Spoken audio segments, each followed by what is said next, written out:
It's the time to get down. In New England. They also beat the Dolphins in Miami. And now New England beats the Dolphins. So the part that I'm not going to celebrate is that New England is way better than we expected. No, they are what I expected. I thought they were good, but you notice what the issues. That's why it's crazy, Vic. Right. Because the issues are turnovers, Of course. and mistakes, way more than other years. In Right. other words, I go with people who say it's no. This is a schizo year. Right. The undefeated team in the NFL is the Kansas City Chiefs. Right. Okay? Right. Need I say more? Right. You start looking around for the wormholes and stuff, Alice in Wonderland. Right. Because that means it's already crazy. Right. And I think a lot of what you get in the early games are what they call the protection of what you call your first stringers in the preseason. They try to do so much to keep them from getting injured and be prepared. So in the early games, I think they covet them so much in preseason. They probably do more because it's natural. Now with the time running out, right? Yes. They're going to put the whip to them. Right. Get us some damn points. Right What away. the hell's like? They asked Brady, why did you stay in the game? Right. He said because he didn't know if they was coming back or what was going on. And look how they're addressing it in the league. They're going like, look, you know what? We're just going to add 2 more games. Okay, we know that's about money. We know about the whole thing. But I think the whole part of this is that I'm very careful on predicting which team is the hot team in the first 2 or 3 games. So I'm going to look at it a little bit different. I'm going to sit there and say, hey, Mario, check it out. Which team is showing their true colors? And I think right offhand, we're finding teams that they celebrate around a certain athlete on the team, the quarterbacks. Well, Peyton Manning's going to always be there. Tom Brady's going to always be there. Most people won't accept that New England only has probably 1 player from the last Super Bowl team. So Bill Belichick, I give him credit for knowing how to corral his new talent. Exactly. That's why I think he smiled. Yeah. Because how often does he get to enjoy being the underdog? There you go. How often does Tom Brady or even Randy Moss Right. get to enjoy being the underdog? They usually have to be the dog. That's right. So That's now right. they get to get all mad. You're not respecting me.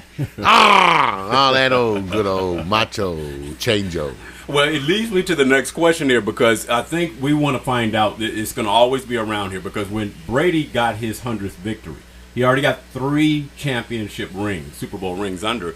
It led me to think about the conversations going around. What quarterbacks are bound Canton Hall of Fame? You know, and we know that it typically means that it's like Dan Marino, never having a championship ring, but performing so well. I always say Peyton Manning is the later. Did Dan never got one? Who? Dan Marino never got a Super Bowl ring, man. I thought he had got. No, I guess he did. No, we didn't get one. Ooh. So now I thought, you know what? Even though he set all those records, know. Nope. He was to me what Peyton Manning is today. He had this thing of delivering the ball so quickly. Didn't they go to the Super Bowl? Didn't See, they lose? I thought they lost one. You never remember the losses. See, I know. It's like we know he didn't win the Super Bowl. He didn't win. Oh, I got it. Okay. So here it is. You got 3 quarterbacks that you believe automatically are going to Canton, and I gave you 6 choices. Now here it may be unfair. It may be unfair because some still need to build their legacy.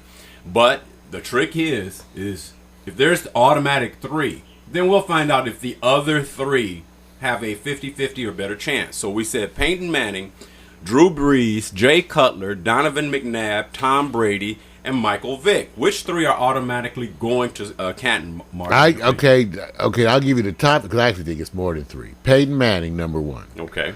I think Tom Brady, Number 2. number 2. And we could argue about those positions, by the way. That's the whole trick. Who's number 1? Who's number 2, right. Yeah. Now, after that, see, I actually think that Drew Brees is going and Donovan. I think Donovan comes in next, though. But I think Michael Vick gets there already, Vic. You think so? Yeah, because I think Michael Vick has impacted the game in a way that's in some ways bigger than some of the other folks. His impact on the game. That's not to say his personal accomplishment. Right. I'm just saying his impact on how he changed the way the game, he led to those things. He did. Now, what he's got going against him is statistically he doesn't have the numbers yet, and he doesn't have a championship ring. So he's going to have to do something that measure some impact as it relates to something that's just not, what it's like having defense. Having a person who's great on defense and other people get sacks only because everybody concentrates on that one player. I think that there are other players, too, who may not personally have the statistics, but are some. In other words, you have players who may not have done the most, but they are the most memorable players in the game. Gale Sayers. Right. These are players who are some of the most memorable ever. Right. But on the accomplishment level, either their careers were cut short, Right. or whatever. So no, I think Michael Vick. I bet you. I bet you he gets Hall of Fame. He's one of the most memorable players of our time, and I think even if he doesn't do much more, Right. that he still gets there. Okay, I'll go with that. I'll say this. I think Tom Brady's number one. Clear, no matter what, because I think the measurement is championships, and he did it at such an early age. He's efficient. He has leadership qualities. He's the prototypical quarterback that turns around and say, if Peyton Manning knows how to get the ball to his players, and he's good in the regular season. But when it comes to just to winning, just the intangible, like you said, impact, I look at Tom Brady as number one, Peyton number two. And I do look at Drew Brees, even though Donovan McNabb has a longer history. But, they always say when you're 6 foot, maybe 175 pounds, 80 pounds wet, and you can already lead your team unconventionally in a way where you don't use your legs, like, say, a Michael Vick, and you can lead your team down to winning a championship without great defense, I'm saying, well, Drew Brees is there for the losing. And then I'll go to Donovan McNabb because they got it. Unless he gets into a championship, the discussion is going to be about how he went to the NFC championships and won those. But I just think he's got an assured position. It's just a matter of when. Some of them go in fast. Right. I just think he's got a now. Tom Brady's got 5 rings. 3. 3 is 3. 3 rings. I thought he had more. Okay, but Peyton's got 3, right? 1. Oh, I'm way off. Okay. All right, because that was the thing. Who has the most rings? Yeah.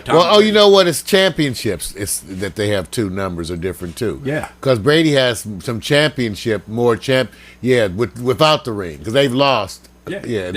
New England's only lost 1 Super Bowl. You think about it. They've lost 1 Super Bowl. So they won all their Super Bowls except 1 that they've gone to in the Brady era. Okay. So Peyton has always been the one they said he didn't get to the Super Bowl. That was the thing with him. Well, they've see that's the whole problem. He has to get them there and win, and they did that 1 year. Right. So Peyton to me is going to get but there. They went undefeated. I mean, no. Oh, they didn't go. They were close to it. They went 14. They lost 2 games. They lost 2 games. I think they lost 2 games only because the decision was to rest the players. Oh, that was the controversy. Right. Look, New England said we won all of our games except the last one. Almost perfect. Is that good enough to put on the shelf as a trophy? Well, it's like I said, in a sense, yes, in a sense, because they're going to the Hall of Fame. It doesn't matter the way you look at it. Yeah. You know what I'm saying? Yeah. And just like certain teams are memorable, right. or groups of right. teams, right? Right. I don't know how they frame that one up, but right. that's like the Dallas Cowboys of a certain time. Right. The Patriots of that era right. are going to be remembered because that's even bigger than the Lakers, right? Right. That's right. It's right. Winning percentage championships over that course, right, yeah. Vic? Yeah. That's the most in any sport, I think. Yeah.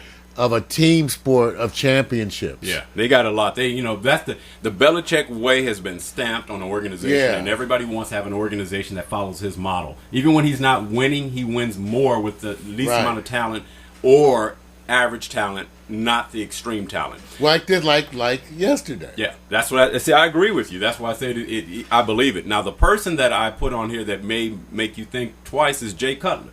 Yeah, I definitely think twice. Now, the reason why I put him on there is because he connects to a couple of stories that makes people stop and think. First of all, he has a lot of interceptions, more than any quarterback over the last couple of years. Number 1 on interceptions since 2008. Here's the other part. When you look at Arizona as it relates to Matt Leonard, how he got pushed out of the league. And I said, well, wait a minute. He wasn't producing the way they thought. But he's still in the league. I thought he was a third stringer. He's a backup. When I say the starting position. Okay. My bad on that. Now, Phoenix, I look at all this. I said, Arizona now got Derek Anderson. Now, Arizona's losing badly. Derek Anderson is woeful. You got Jay Cutler, who all of a sudden is being celebrated, and he has more interceptions over the last couple of years. So what does that say, the decision that was made with Matt? Doesn't say anything. It says that people do better under some systems than others. And neither one, and wait a minute, there's not been a good producing system that Jay Cutler has been under yet. Maybe that's true, too. I say that about my man Jason Campbell. But Right. maybe he's proving me wrong. I don't know. In other words, some of these people, they have such tremendous ability Right. that you wonder what's going on with them. I agree. And he's one that you wonder. Yeah, I always say this. Leonard, I don't know, but He- he just is worse. He's just been worse than I thought. But I never thought he was going to be super. Well, no. The part that I'm saying is that he's had only a few games here and there, and they've already exercised Yeah. the decision. I said, so how long does it go for Jay Cutler? I like his talent. I like his big arm. But how long do you go when you lead the league? Only one person I know gets to lead the league in interception, but he produces championships and win, and that's Brett Favre. So how far do you go with Jay Cutler? I don't know, because you got to look at the offensive coordinator. You know who's the number one quarterback right now? I just heard yesterday in the NFL, right? Who is that? The guy, what's the name of Orton? Orton? Yeah. Which is amazing. Yeah. What does that say? In other words, see, okay, that's what I'm saying. Those are the kind of things that make you go, because it's a crazy year. People who step up and who are doing versus the ones that you don't Right. see. I'm just amazed. Like, Yeah. that's amazing. His stat, he was, like the guy said, he did decent in the other years, but did he stand out right now, right? Yeah, he did, but Orton had a bad time for the first couple of years as it relates to Chicago because he was throwing interceptions and making bad decisions. Well, that's the mind was. And he was way worse than some of these quarterbacks who get about a couple of games and they're out. I wonder if remember, I always wonder how much it has to do with the offensive coordinator and them coming together into the game plan. Yeah, and I because, think- like you said yeah. about Mark Sanchez, Right. they were holding him back in the first Jets games, and now they're not. Everybody talks about what you said Yep. about letting things go. Yep. In other words, the decisions on the quarterbacks are led by the offensive quarterback or offensive coordinator, who may be the quarterback's coach. So I agree. I'm not saying bring Matt back. I'm just saying, at what point do you cut your losses when somebody has an interception You know ratio what? that I don't leads know. the league? Yeah, I don't know because that's the part where I wonder about the offensive coordinator and what they tell you to throw into. Right. To whom? Yep. You know, that's all I'm saying. If they have you throw to a bunch of mediocre receivers and they want you to go at it, Right. What can you say? what can you say? Okay, we're going to skip over here because you know that season's in and I wouldn't be doing my due diligence if I don't recognize that baseball postseason matchups are here. And you know what? Don't do that, man. We have a baseball fan base. Look at him. They see that. They see all that. I gotta use my sound effects. Yeah, I'm gonna tell you something. I like ping do- pong way more than baseball. I think the catch to baseball to get you energized when you don't have personalities that you can surround yourself by is home runs. You get a home run derby or you get home runs. I'm not listening to you. It's You still get 'em- too short. No, it's it's really quick. A home run is really quick. no. It's like a premature. No. It's PE. Well, let me just say this, okay? I'll go through them quickly. You just give me a name. You don't even have to give me the overall on it. Tampa Bay versus Texas Rangers. Who's going to win that series? Tampa Bay, Oh. they have way better food. Stop. They get this, but is it polluted? No, stop. Tampa has those. They have a crab boil. Minnesota against New York Yankees. New York, but their food, it's the fact they have all that immigrant population. And nobody's getting it. Minnesota will be cold. Your fantasy football people automatically go like, there's no such thing as fantasy baseball if you watch Pack Stereo because it's about the food channel. Okay, let me go. Baseball, it's about the stadium food. I see those things. We're all fat anyway, right? Okay, Philadelphia Phillies against the Cincinnati Reds. Man. So that's cheesesteaks versus microbrews. I'll go with Cincinnati. Okay, you go with Cincinnati. San Francisco versus the Atlanta Braves. Who are you going for? Man, you know what? That Southern cuisine. Got you done. Yeah. And one thing about San Francisco, their whole experience has been polluted by the